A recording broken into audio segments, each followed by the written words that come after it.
So it's our basic view at Goldman that we have essentially passed the worst when it comes to global economic fundamentals. I think you saw some evidence of that in the surprisingly very firm non-farm payroll statistics a couple weeks ago out of the United States. But I think more generally, if you look at activity in China, other parts of Asia, in Europe, with some reopening activity occurring, yes, as you point out, there are some cases of second wave of infections here and there. I think generally speaking, the markets have decided that we've passed the worst. We aren't likely to go into another, blanket lockdown across the globe. And I think with that is some expectation that the economic activity, while it may not go to 100% normal anytime soon, that we have passed the bottom and we're going to continue to improve. And it's our view on Japanese equities is that of course, the Japanese market has had a vicious rally from its lows in March. It's actually outperformed most of the world's stock markets during this period.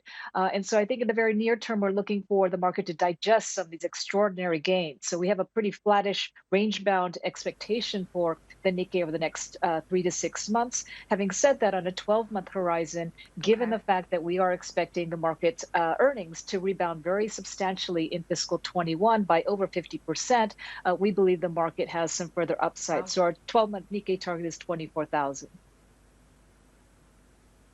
Okay, and are there any earnings winners that you would be highlighting in this environment in terms of those expectations? Because one of the other questions we face is whether or not it is time to push into value. I mean, we saw some of that based on the Hmm. optimism around reopenings, the Hmm. economic story turning, but then a little bit of a pause on that front too. Yeah, So what's your take? yeah.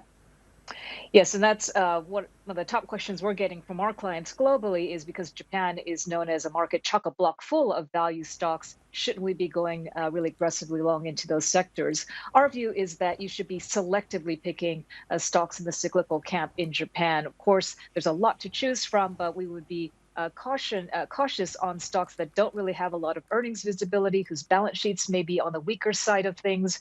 But if you screen for companies with higher than sector average ROEs and below sector average valuations, we actually can find quite a few companies that would fit that criteria. So we do think selectively investing in the cyclical space is still an interesting place to be. At the same time, though, on a medium term basis, I think secular growth names, for example, in IT infrastructure, clearly this whole COVID experience has sort of jump started this whole infrastructure, I think, spending wave into IT capex, into cloud investing, et cetera. And I think this has just catapulted us into that direction. So technology, components, automation, robotics, all of that, I think, is going to continue to see an underpinning and a significant boost in demand going forward. So we're kind of in a barbell approach strategy here. On the one hand, we have some selective cyclicals that we like in terms of the quality names, and at the other Right. end of the spectrum, secular growth names in tech.